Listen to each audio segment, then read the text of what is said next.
Welcome to the Body and Beyond podcast with Alice and Gina, a podcast sparking discussion on all things health, mindset, fitness, goals, and motivation. We strive to help you to boost your confidence, to take the lead in your own life, to back yourself, and to step into your full potential.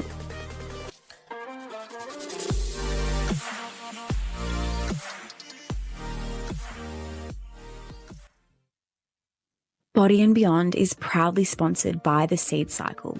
The Seed Cycle is a beautiful female-founded Australian company. Seed cycling is a natural methodology that you can use to support your menstruation and your ovulation, and it can even be used to support your hormones through perimenopause and menopause. Use the code BODY and BEYOND at the Seed Cycle website www.theseedcycle.com.au. Hello, everyone, and welcome to the Body and Beyond podcast with Alice and Gina. Today, we have the lovely Natasha joining us all the way from the Gold Coast. Good morning, Natasha. Everyone, and thank you for having me on. Thank you for joining us. So today, Natasha, who is a women's health naturopath and nutritionist, has some pretty juicy topics to talk to us about today. But first, Natasha, we would love to just hear your story and why you became a naturopath and nutritionist. Yeah, absolutely. So it all sort of began when I started to get introduced to contraception when I was in my teenage years. And I'm sure a lot of the listeners and even you guys can relate as well is, you know, as soon as you get your cycle, when you're younger, whether you're 12, 13, is eventually you get put on some form of contraception, whether it's the pill, whether it's the implant, whether you eventually get the Mirena, whatever it may be. And that was essentially my journey growing up. And what eventually happened and what eventually played out was I ended up being diagnosed with PCOS. And during that point, I had no idea what that was. My mum had no idea, you know, it was quite new, and I didn't know what to actually do to help it at all. Yeah. So it was just like, oh, you've got this thing and now you don't actually do anything about it. You just leave it and you just take contraception. And from there, I ended up having more severe pains and different issues going on with a suspected PCOS. And so through the thorough testing that I had done, is what my doctor ended up telling me was I was actually likely to be infertile for the rest of my life at the age of 16. Wow. And that's just insane. It's a very common thing that I hear amongst women who are diagnosed with PCOS, that they get told. Yeah. And I remember in that moment just looking at my mom and seeing the horror in her face, like telling a 16-year-old girl that's not even considering having children at that age or anything like that. I had no idea what it meant during that period, and I just sort of got on with it after that. And it wasn't until years later when I wanted to come off contraception when I started to have my real issues. And that's when I really had to start dealing with it, because when you're on contraception, it's just band-aiding or masking the real issue, what's going on underneath. And it's like lots of pharmaceuticals in the industry is you're given blood pressure medication for high blood pressure. Yeah, but why is the high blood pressure there in the first place? Why aren't we actually treating the root cause of what's going on? And that's what really started me on my journey to become a naturopath, because in my past I was studying architecture, I went into sales, I was very, you know, masculine toxic energy, where I was working during that point. And then I had to change because I was so in my masculine, and I see that a lot with a lot of women with PCOS is very in their masculine, very structured, very, you know, high achievers and things like this. So I got out of that industry and I just had this epiphany moment to go and study to be a naturopath. I had no idea what a naturopath was, never seen a naturopath before, and the rest is history. So honestly, it was just about trusting my gut instincts and going towards the thing that I was being guided to go towards. And yeah, that's what's led me here. And how has your journey been in that part of your life where you did say you came off contraception and you had to obviously then start to deal with everything? How was that for you? Yeah, so it wasn't until I was ready mentally to come off contraception, because for me personally, and even I see with clients as well, that it can be very scary. It can be very daunting, especially if you don't understand what's actually going on with your cycle, where you are in your cycle, when am I fertile, when am I not fertile, what does this symptom mean, and everything that goes on within a cycle. And coming off contraception, I just had to dive in and really learn about my body and learn about what it is to be a woman at the core of everything, because for so long I rejected being a woman. I rejected having a cycle. I didn't want to have a cycle. For so long I had the rod in my arm, and I absolutely loved not having a period. I'm sure some other women can relate to that as well. It was great, especially growing up. You know, you're going swimming, you know, you're going skiing, all these different things. It was great. However, I didn't realize the detriment that it had of not having a cycle on me mentally, physically, emotionally, and the level of disconnection I had to myself. So when I did decide to come off, it was when I broke up with my partner. So I wasn't, you know, sexually active. So I had a little bit more comfort within myself during that period. And coming off, it took me about 6 to 8 months to get a period back, because I was actually on the Implanon, so the rod in the arm, and I didn't have a period at all for 6 years, which is just messed up, absolutely messed up.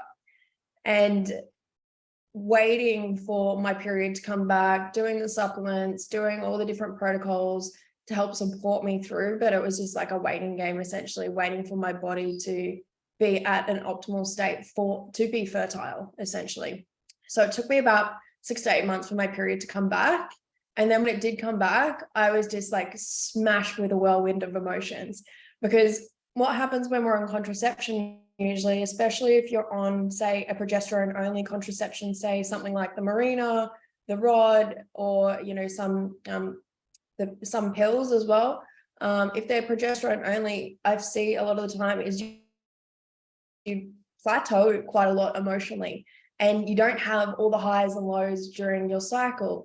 You know, when I say highs and lows, you shouldn't have extreme highs and lows emotionally, but you will see a change and a fluctuation throughout the month. That's normal being a woman, right?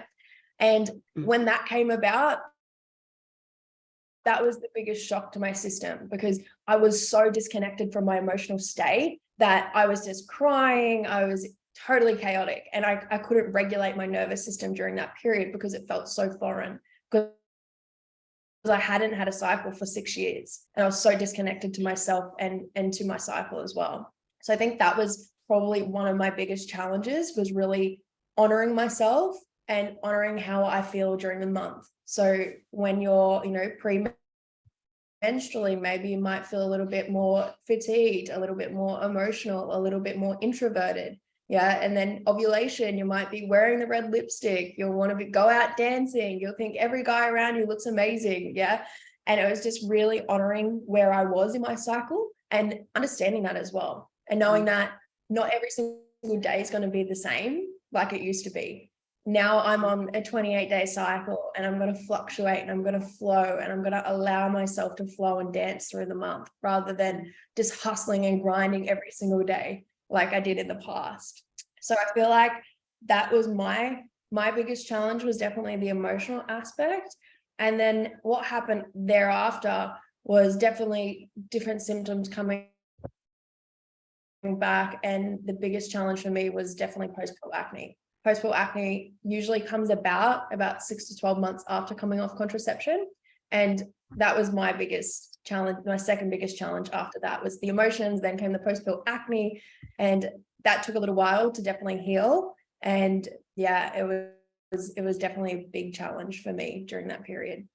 Yes, it's an interesting point that you mentioned about being emotionally connected to yourself as well, and not having that when you were on contraception, because like you said, you are held at such a stable sort of, it's almost like a there's no fluctuation. You're not really feeling the changes through your body because nothing's really happening. I've never really actually thought of it that from that angle before, which is quite interesting and powerful.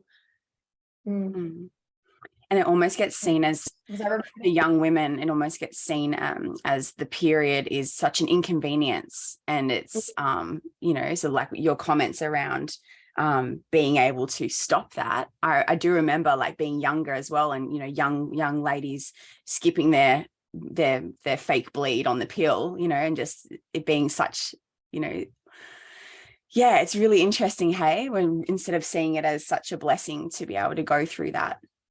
Yeah, I mean, I'm definitely guilty of going through that phase of thinking it was amazing not to have a period at all. But I have so much anger right now just at the fact that I never knew what was really happening. I didn't know, like, had I known how the body was working, how the pill worked even, I would have absolutely made a different choice even at that age, So I think education now is definitely people are becoming more aware, I guess, or women are becoming more aware of it, which I think is amazing. Do you think the doctors are educating though at that in the office, or do you reckon people are now getting their education through external sources, through social media, online? Definitely external sources, 100%. Yeah. There's great GPs and there's less great GPs, and this isn't a bag for doctors. They're absolutely amazing, but they're expected to know so much. And when you're going in there for a 7-minute consultation, they can't be expected to treat you to the best of their ability in 7 minutes. Most of the time I see clients for an hour and a half, especially if I haven't seen them for a while or they've got something deep going on. So it's just that level of difference. And I absolutely see it all the time when I've got clients or friends and family. I've heard other women's stories going to GPs, and the first thing that they do is go on contraception. I've had a client recently and she's got endometriosis, and she was going to get a laparoscopy, which is the scraping of the endometrial lining. And he said, I'm not doing the surgery unless you get the marina in at the surgery. So he's pretty much saying that you have to go on contraception if you have this surgery, and not giving her the option to choose what she does with her body within that moment. And I just think that's very fragmented understanding of the human body, especially the female human body as well. There's so much fear installed around pregnancy and around falling pregnant, or around not, maybe it's parents installing that level of fear around them not having or do not fall pregnant. And it comes from the lack of understanding, because in the past, I thought you could get pregnant every single day of your cycle. And we now know that that's just not true. That's just not true. You can only likely get, you're likely fertile for 5 to 6 days of the month. And how empowering would that have been to know when we were younger? Maybe we would have chosen differently. And this is where the whole change in the paradigm happening at the moment is through empowerment. And empowerment comes through education, and making it so simple and easy to understand that even if we're 12 years old, we can make sense of it, and our parents can make sense of it, and they don't have to be a gynecologist to teach their children these resources around fertility. It's so interesting, even just thinking back to sex ed at school, and I can't even understand how that isn't taught at school. It's such a basic level of knowledge about your own body, right? And it's not even like, I feel like I learned even more awkward things in school than this stuff that's very kind of basic and straightforward, and it's about learning and understanding, when you can't get pregnant, your cycle as a female. But I never had that at school at all. It was it's interesting to think why that's not added into the curriculum. I don't know. It's really interesting because, it's called sexual education, and we're educating around sex, but we're not educating around how it actually happens, or how potentially what sex happens after sex, what the purpose of sex is obviously to conceive. If we don't have the understanding of conception, then it's such a fragmented system. Absolutely. It just doesn't make sense. I know.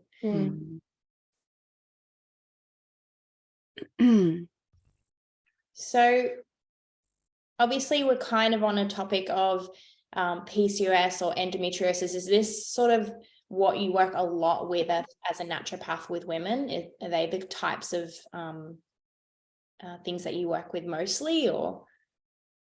Yeah, well, it's really interesting. I always find as a practitioner, as you'll always attract similar things that you've gone through or similar experiences as well. So typically I do see a lot of PCOS. I see a lot of adenomyosis and amenorrhea. So yeah, I typically see a lot of young women, especially under, the age of 25, a lot is not having a cycle. So it's a condition called amenorrhea. And I see this so often, whether it be from post bodybuilding competitions, whether it's from not eating enough, whether it's from high stress, things like anorexia, bulimia, things like this. I see this quite often. And one thing that I really want to preface is women not eating enough. And I say this time and time again. I would say to probably 9 out of 10 women that I see is you're not actually eating enough. And you're probably not eating enough protein. You're probably not eating enough carbohydrates or fats in your diet. And a lot of women think they're restricting their calories, that they're okay. And that's just not the case, especially when it comes to hormonal health and well-being. Because if you don't have a cycle and you're not on contraception, then something's going on. And typically what happens, if you don't have enough nutrients for the cycle, then you're not going to have one, because it's not safe for pregnancy. Your body's just going to be like, no, this isn't happening. It's not the right time. There's not enough nutrients. It's not going to happen. And I really want to just make sure that if you are listening to this, make sure that you are eating enough food, because food is fuel. Food is your nutrients. Because if you're eating 1,200 calories a day as an adult, like this is the same amount that a 5 or 6 year old child would eat. Like that is not enough to sustain your stress management, your hormonal health, or even your digestion. So making sure you're eating enough is really, really important. So important. And it's something we've spoken to quite a lot on the podcast as well. And a lot of the time it comes down to education, but also women being unsatisfied with the way they look potentially, and seeing as under eating or cutting out food as, oh no, this is how I eat, or no, I don't eat breakfast, or those kind of frames of mind that come up, and almost identifying with not eating much. But really, if they were educated and they knew how to fuel and nourish their body, they could be eating a lot more and potentially have a better result for their health and their body composition as well. I want to ask as well, with women who do typically lose their period due to, say, under eating or not nourishing their body, is there a strong correlation for you and those clients in which they are mostly underweight, or they don't have they have minimal body fat? Or is there also cases, because I know you just mentioned stress as well being, also a trigger. Are there cases where someone may not be underweight? Maybe they do still have a relatively normal or high level of body fat, but they also have lost their period for another reason possibly, or? Yeah, so typically you do see someone that may be a little more underweight. That's mainly the first thing that you see, definitely some level of being underweight, but you absolutely can lose your cycle and be, a normal weight. Yeah. Or you might just be a really lean individual that's, that lucky person that's been quite straight up and down their whole life.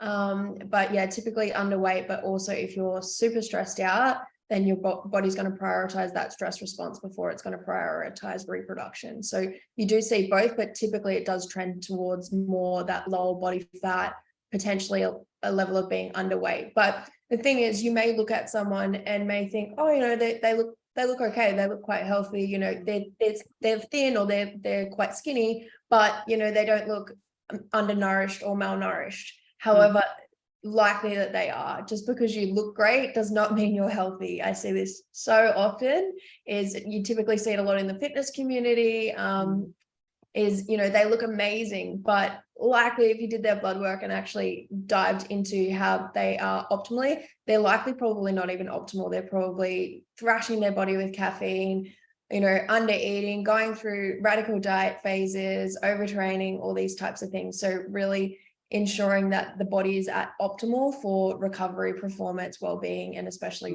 hormonal health at the end of the day. And I guess different people will have a different set point as well, right? In terms of body fat composition. I know, obviously with a competing background for me, and, you know, chatting with other girlfriends that I also compete with, we do find that, you know, some people will find it a lot harder to get to a certain body fat percentage than other people. They might lose their period a lot more early on in the process, whereas some people might not at all, and they can get to that level of lean and typically not, they feel different basically. So I guess everyone in a sense has a bit of a different baseline, I guess. Yeah, 100%. And I'd say, you know, there's multiple factors that play into something like that, but I would say one of the main things is stress. Yeah, and when we talk about stress, it's not just the emotional stress, it's also the physical stress that's going on in the body. So it's that compounding effect. How much stress is this person under before their body just has to shut down a certain process? So you'll see, you know, it'll shut down reproduction, digestion, stuff like that. Or if you're in a high cortisol state for such a long time, say if you're, for example, if you're on a really low calorie diet, yeah, whether you're competing in bodybuilding, whether you're just eating really low calories, is what happens. Or if you're skipping breakfast or skipping meals and stuff like that, it's causing a stress response in the body. And what happens in a stress response is you got high cortisol, high adrenaline, and these sorts of chemicals and nutrients in the body is fluctuating in the body, and that's what's causing the high inflammation. And if we've got high inflammation, then likely certain processes are going to shut off or just stop for the time being to prioritize that inflammation, that stress response. Yeah. Does that make sense? Yeah.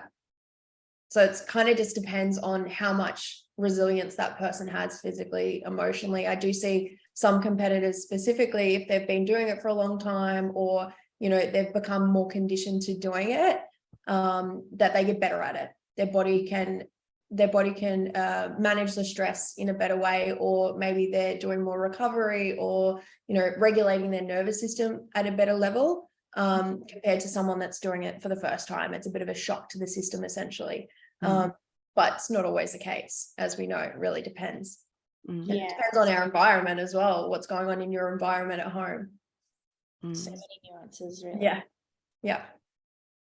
So could we go back to talking about PCOS hormones and switch to the topic of plastics? Because that's a big one that I think we're hearing more and more about these days, you know, being in a world that is full of plastics everywhere you look, even trying to just minimize them. But can we talk about how they have an effect on our hormones? Absolutely. So this is something that I tell all my clients, I tell all women that I know, and we've just got to do our best. I just want to pre-frame this as you've just got to do your best with what you have, okay? And what we call plastics in our environment is they're a type called xenoestrogens. So essentially what they do is they mimic estrogen in the environment. So these can either inhibit or bind to our hormone receptors in the body. So they can alter the different functions of the hormones in the body. Okay. So it's pretty wild. So essentially what it looks like is kind of like a lock and key mechanism. So to say estrogen's got its own, if you're trying to put when you're trying to put a key in a keyhole and it fits, but it doesn't turn. Yeah. So this is kind of what happens with xenoestrogens or endocrine disruptors or plastics. Okay. Similar sort of mechanism. They can either bind to it or they can inhibit what that hormone's supposed to do. So they're really, really disruptive in the body, and they usually inhibit our most hormone sensitive organs in the body, our uterus, our breast tissues, our prostate, our immune system, our development. So they have a massively broad impact in the body. So when we speak about xenoestrogens, is what they can create is a thing called estrogen dominance. So we see estrogen dominance in things like endometriosis, breast cancer, these sorts of conditions. Doesn't mean that that's the causation, but there is a connection between that, okay? And it's causing that estrogen dominance in the body, which is not a good thing at all, okay? And when we talk about xenoestrogens, is they're not actually biodegradable in the body. So what happens is they actually get stored in our fat cells. So you've probably spoken about this on previous podcasts, is they get stored in the fat cells. And this is one of the main reasons is that in the industry, people say, don't lose weight too quickly, or don't go on these quick radical diets that you'll lose 10, 20 kilos in 2 weeks, or things like this, is because a lot of our toxins are stored within our fat cells. And if we do that, then we're going to have a massive expulsion of these toxins within the body, and we're probably going to get really sick. So it's something to really consider when losing weight as well. So when we talk about plastics in the environment, so where are they?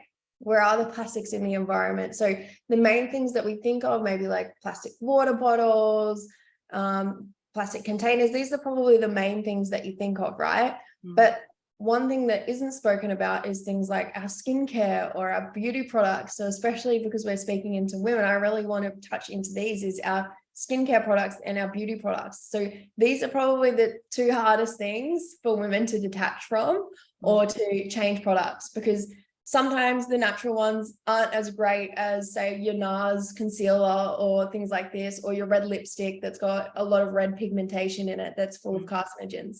So skincare, beauty products, so definitely, you know, your sunscreens as well is something to be really considerate of. So making sure that you're using really good sunscreens that aren't full of all the different plastics in them as well is really important. It's all different xenoestrogens can even be in our food. So if we're buying non-organic food that's sprayed with pesticides, herbicides, red food dye is a big one that's a xenoestrogen. So all of your lollies and things like this that have got the red food dye, or sometimes they even put it in different meats to make it look redder. Yeah. So really being mindful of these different things in your typical supermarket settings is really important. So opting to buy produce from the farmers markets where you can, and local butchers where you can. You've just got to do your best. And if you can't afford, if it's not within your financial means to buy organic produce, there's a thing called the Dirty Dozen and the Clean 15. So the Dirty Dozen is essentially the dirtiest foods that have got the most chemical residue from herbicides and pesticides on them. So opting to buy those foods organic. So things like strawberries, potatoes, stuff like that. If you look up the Dirty Dozen and the Clean 15, that's a really good way to reduce your outgoings if you can't afford all organic produce. So that's food. And then so Dirty Dozen aim to buy those organic, whereas the Clean 15 you can, like, it's going to be less detrimental to have.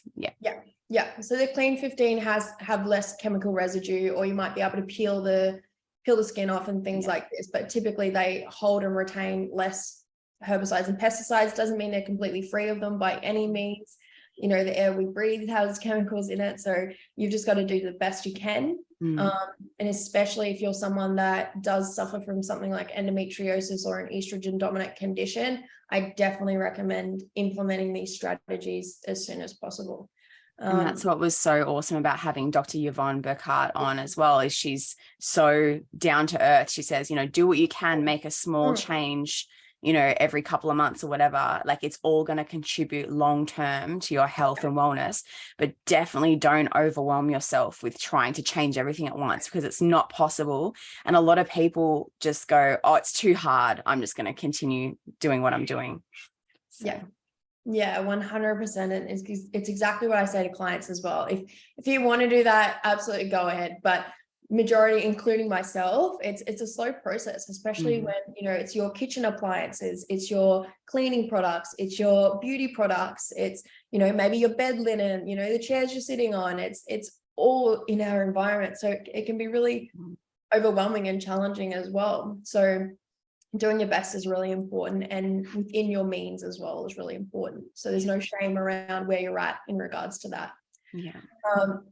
So when we do speak about, you know, if we're going into plastics in general, so these are things like, you know, your BPAs, your bisphosphonates. So really reducing these in your environment. So you've got plastic bottles, plastic water bottles, you know, your plastic containers. These are your typical ones in your environment that I see people using a lot. So one thing to be really mindful of is the sun exposure to plastics. So if you're drinking out of plastic water bottles and they've been out in the sun, you know, before they've gone into the supermarket or whatever it is, likely all that plastic's going to be leaching into the water from the heat and the sun exposure.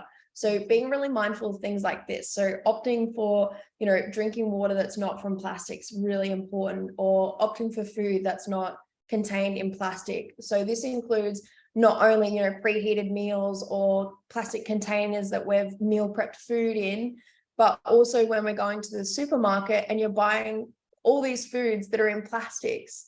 So I see this all the time and I cringe. I absolutely hate food in plastics, but we see it all the time now. It's absolutely convenient, sure. But what happens is it sweats inside the bags and it's just creating so much bacteria and possibly leaching from the plastics as well. So even these sorts of things, you know, your spinaches, your rockets, you know, all these cut up vegetables that are oxidizing after they've been cut up.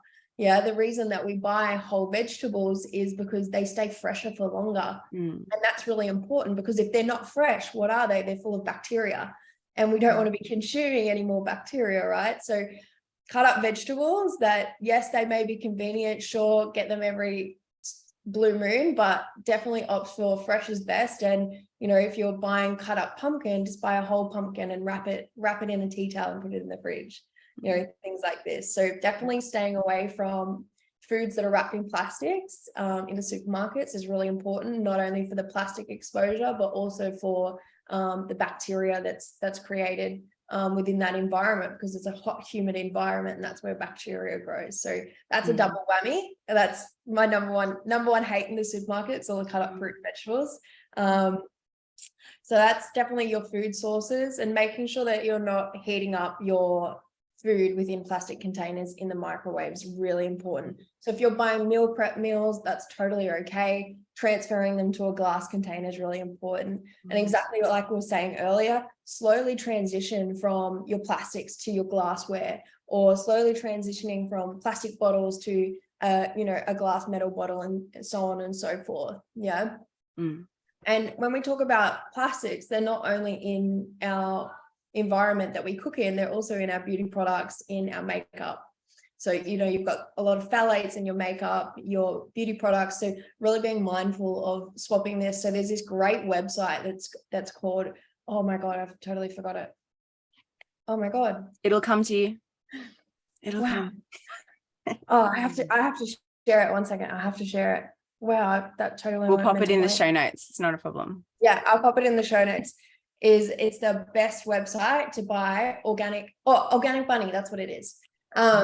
See, it came to you. Yeah, it's awesome website. So it's full of natural makeup, beauty products, everything that you need in there. So it literally has, you know, concealers, blush, you know, eyebrow products, things like this. So it's literally got everything that you need. The challenging thing with natural beauty products is they are obviously different from your stuff that's full of chemicals and stuff like that, but you can get some really great products on there as well. So sometimes you just have to try different things, just like we do with our, you know, favorite beauty brands, is trying different things that work for you, because everyone's skin's different, everyone likes to apply things differently. So I always recommend that website to all my clients and to all my girls that are transitioning from their old beauty products to more organic beauty products that aren't full of different chemicals and stuff like that, that are being absorbed through the skin. Because most of us, you know, some of us wear makeup most days, or a little bit of, you know, mascara and things like this. So opting for that natural source is really important. And exactly, again, like we're saying, you know, use what you've got until it runs out. And then when your concealers run out, then go and buy, you know, a natural or an organic source as well. So just doing it and phasing it out as things go on. Yeah. Being absorbed through the skin, that's another really important topic, hey, when it comes to menstrual health products, tampons, pads. Yeah, 100%. So your vagina is the most absorbent endothelial lining. So it's super absorbent. So anything that's going in there, it's going to absorb the toxins, the chemicals, whatever's in there. So absolutely opting for organic pads, tampons is really, really important. And even if you're using, you know, different products, whether it be sexual products, whatever it is, lubrication, stuff like this, it's really important to make sure that those are nice and organic, or, you know, you're using silicone cups and things like this, because what happens is it'll disrupt the pH of the vagina essentially. And if the pH is off, then you're more likely to attract a different bacterial infection, UTIs, so on and so forth. So making sure that pH is nice and acidic is really important. So I said, have it cheeky joke to a lot of clients is, if you on your underwear, if you've got black underwear and they're becoming bleached when they change color where your vagina is, that's perfect. That is what we want, because that means that your vagina is acidic. Because if your vagina isn't acidic, then you're more likely to get the UTIs, different infections, BV, things like this. So if you've got discoloration in your underwear, I know this sounds crazy, but we don't talk about it. It's very taboo. That is great. Your vagina is acidic, and that's what we want. So with plastics, just going back to the plastics topic, I hear a lot about, sort of young girls these days experiencing more and more of these sort of issues with PCOS, endometriosis, getting issues with their menstrual cycle at a really young age. Do you think this could be to do with plastics basically carrying down bloodline? So what we're doing today basically having an effect on, our kids in the future generations? Very loaded question. Very loaded question. Look, I'm a big believer. There's a saying that goes, genetics loads the gun, but your environment pulls the trigger. So absolutely, your environment plays such a massive part in your health and well-being. So it really depends what you're exposed to. So like when we're talking about plastics, what's in your home environment? The chairs that we're sitting on are full of plastics as well, so it can be really challenging. The air that we breathe is polluted. What water are you drinking? So your main two things, your water and your air pollution, those are the main things that I look at first. And also what's being passed down from your mum as well through the womb. There can be different things, different mycotoxins and different microplastics within our environments as well that we're not even aware of. So while we're aware of, the cleaning products that we're using, bleaches, different xenoestrogens, what about the things that we can't see or aren't aware of? Yeah, so I find it interesting because you think, about your lifetime exposure to plastics and things in your environment, but then you also think about the people who experience such things at such a young age, and you've got to wonder whether there is, more than just your environment.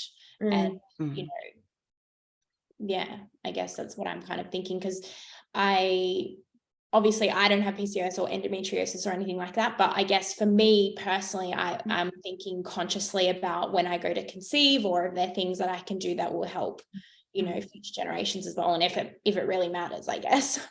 It's massive what's handed down genetically, but also behaviorally, culturally. So what our parents taught us, and then how we behave and act, and what's acceptable and what's not acceptable.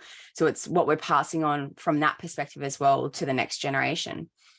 Yeah, 100%. And there's even the emotional aspect of different issues and diseases as well.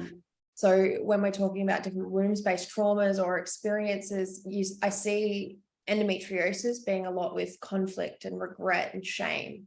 I see these very low vibrational experiences and holding on to that tension. I do see that correlating a lot. So things can be very multidimensional, especially something like endometriosis. It's not just happening in the reproductive system. Typically, it's happening in the digestive system, the immune system, can even be growing in the brain and things like this. So it's multidimensional endometriosis, and we're even seeing it in young boys and stuff as well. So it definitely, I feel like it can be from an environmental exposure from different things. But there's also the fact, when I see a lot of young women, when I say young women, even teenagers, is what happens and what we don't speak about, or what we don't realize, and maybe what our parents didn't realize before putting us on contraception, is it actually takes about 6 to 7 years for a woman's cycle to actually mature. So from the time that you get your period, whether you're, say, you're 12, 13, whenever you get your period, it actually takes about 6 to 7 years. And the problem is most of us go on contraception and disrupt that growth and that maturation. And then once we come off contraception, what happens then? Then we get smacked in the face with all these issues that should have been disregarded back then. But instead, they've just been, shunted, and just a Band-Aid put on the top, and hopefully that, once the band-aid's taken off that it's healed, but that's not the case. So I really invite anyone that's got children that's listening, or if you're a young listener, that making sure that you do allow that time for your cycle to mature before considering going on contraception is really important. I think for me personally, while this may or may not be true, I feel like contraception has a massive impact on different hormonal conditions, whether it be PCOS, endometriosis, so on and so forth. That's my personal understanding and my personal belief. There's no literature yet. However, I think that's definitely a massive contributor. That was one of my biggest takeaways. Alice and I went and saw Dr. Libby in the Gold Coast when she was visiting recently. And just understanding that, yeah, like you said, it does take so long for young women to get into that rhythm. And a lot of them are having an ovulation, like they're not ovulating for so many years potentially. So they're missing out on, and you correct me if I'm wrong, they're missing out on that surge of progesterone, which has all of the benefits, which actually, so they're getting all of the bad side effects from as they're coming, not everyone, but as they're coming into this phase of their life or coming through puberty. And so that's where that Band-Aid solution gets applied from doctors, because it's an easy solution, when really they just need to go through that teething phase of getting that regular cycle happening. Until that happens, it's obviously so much easier to just give them that Band-Aid solution, which is so unfortunate. Hey. And then she mentioned as well, then there's they're starting to see through research that there's a direct correlation between going on the pill at a young age and then going on depression medication at a young age. And there's actually that correlation that's now starting to come forward, which is also so scary.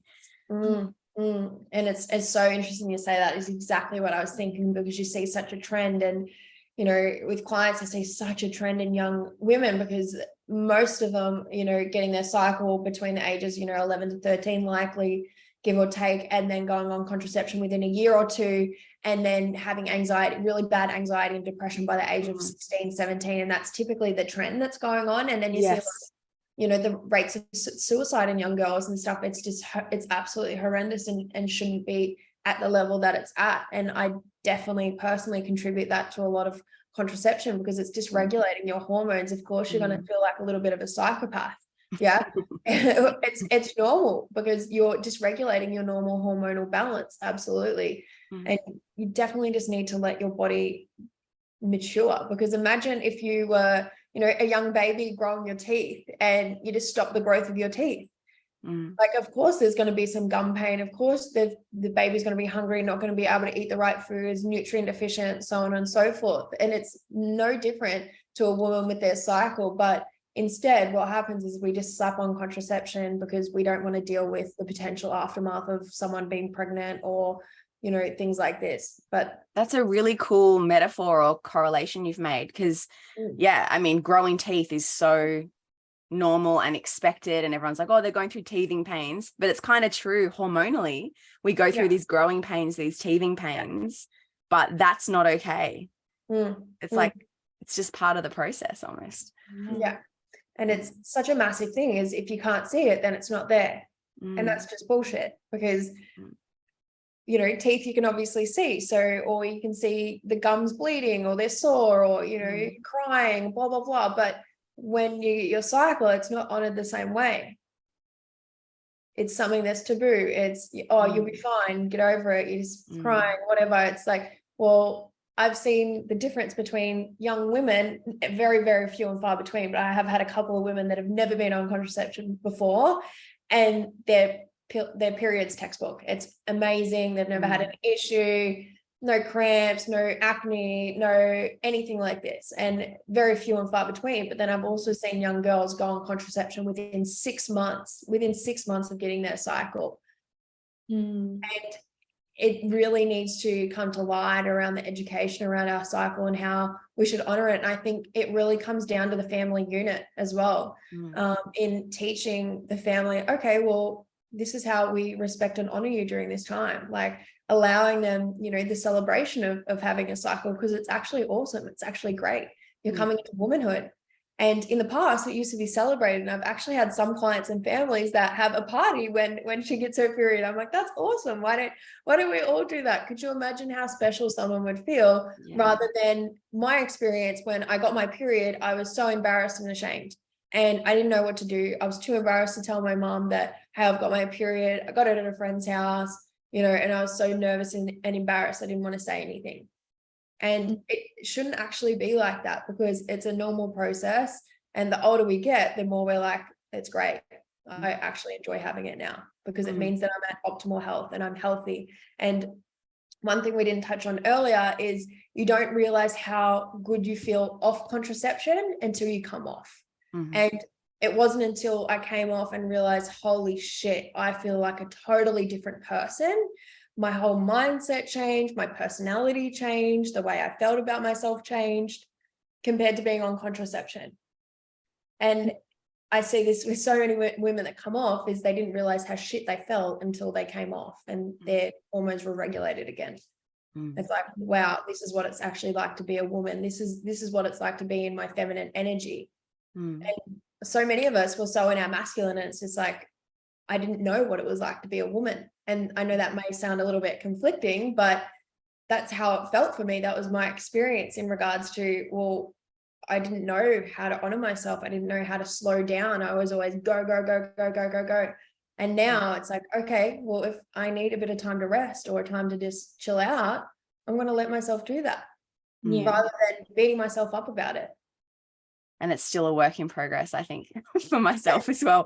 But that's the thing, like with society and, 9-to-5 work or commitments, and like sometimes the structure of our week or our life doesn't necessarily. So I think that's a work in progress for a lot of women, if they're aware of it to start with, and then allow it to be a work in progress.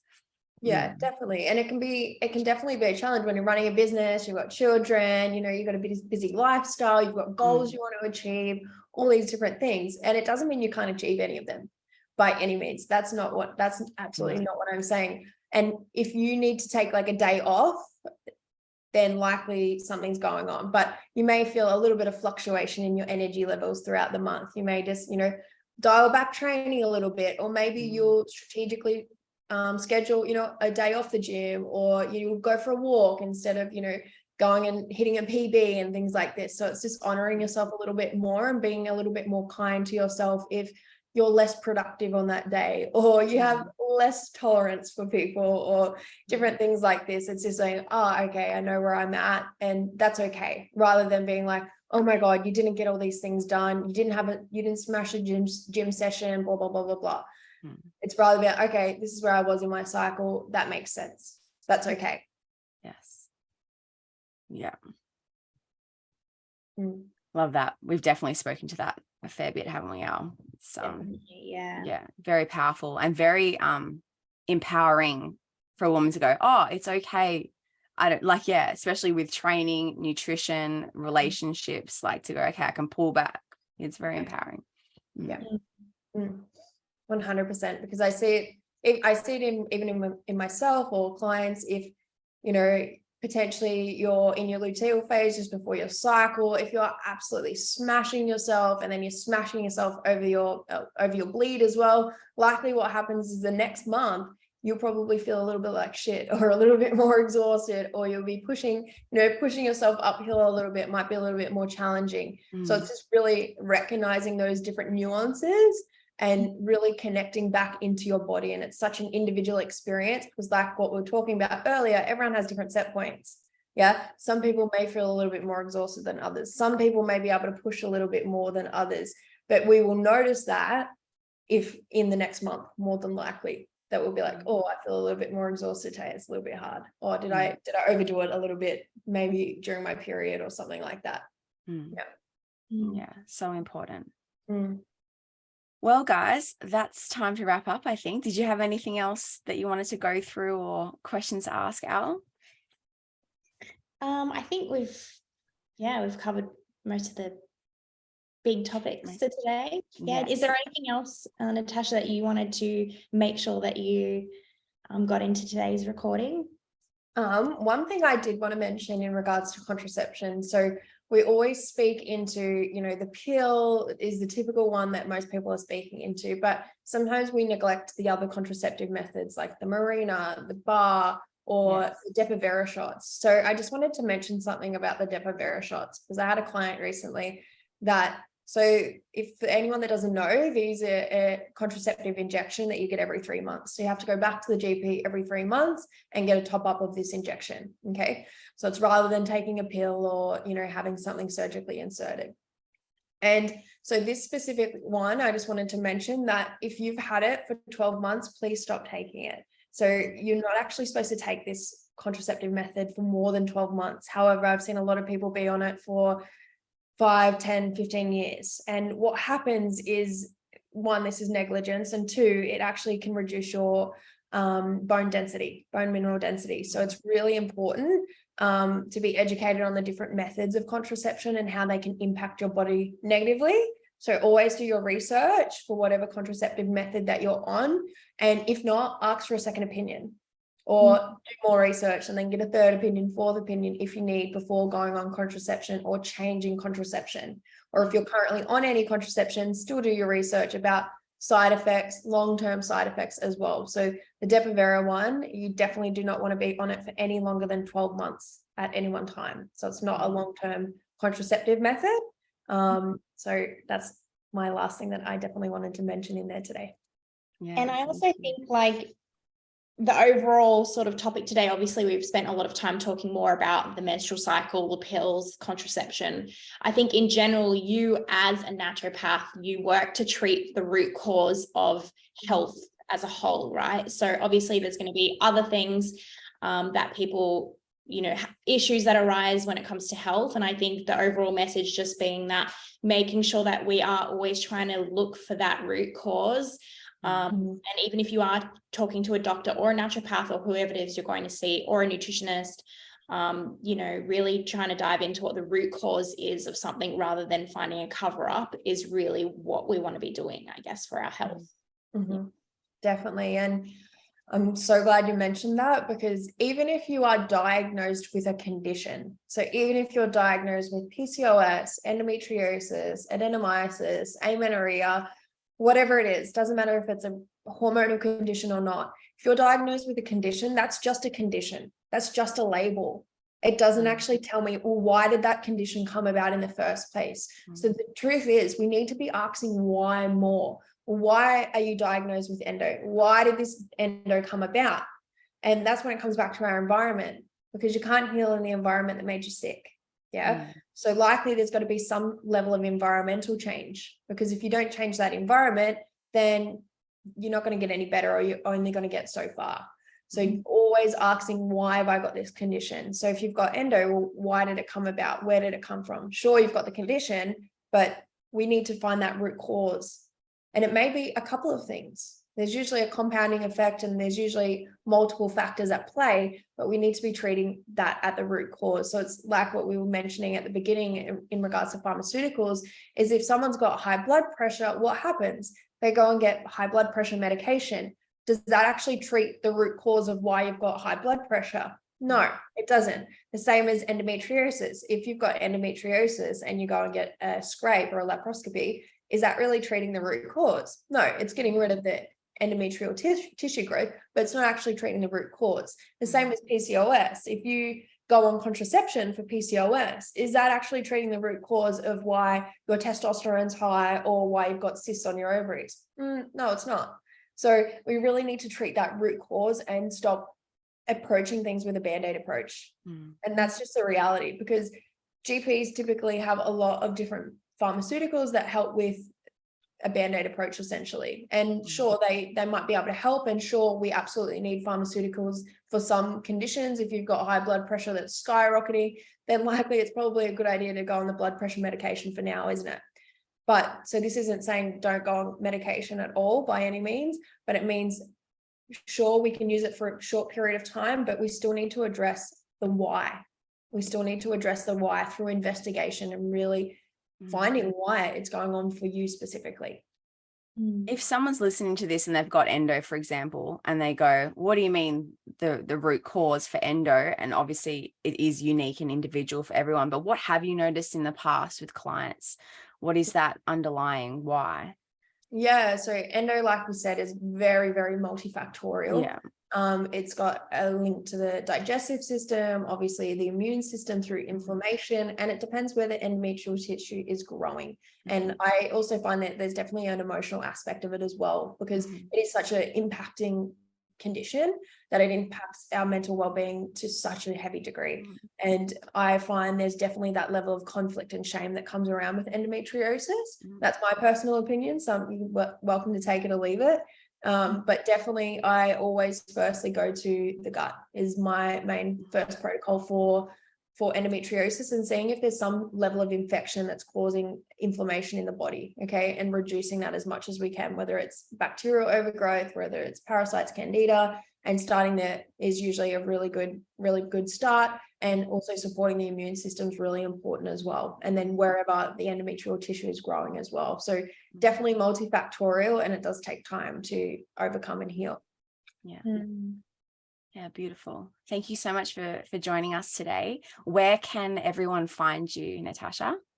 Yeah, beautiful. So you can find me, I'm mainly on Instagram at Natasha Godfrey _, or I've also got a private Facebook group as well, where we dive into juicy topics and go more into depth about certain things through video chats and guides in there as well. So that's Women's Health Secrets. So that's a private Facebook group called Women's Health Secrets, if you want to dive into more of the education and empowerment in there as well.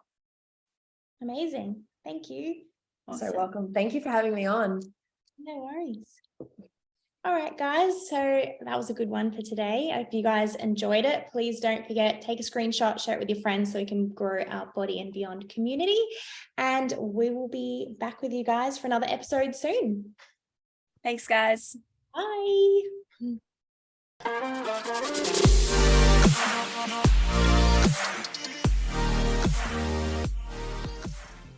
The Body and Beyond podcast is for information purposes only. This podcast does not constitute advice or services, and the statements and views of the hosts and guests are not medical advice. The information provided should not be used for treatment or diagnosis purposes. Please discuss any information from this podcast with your healthcare professional before making any changes to your lifestyle.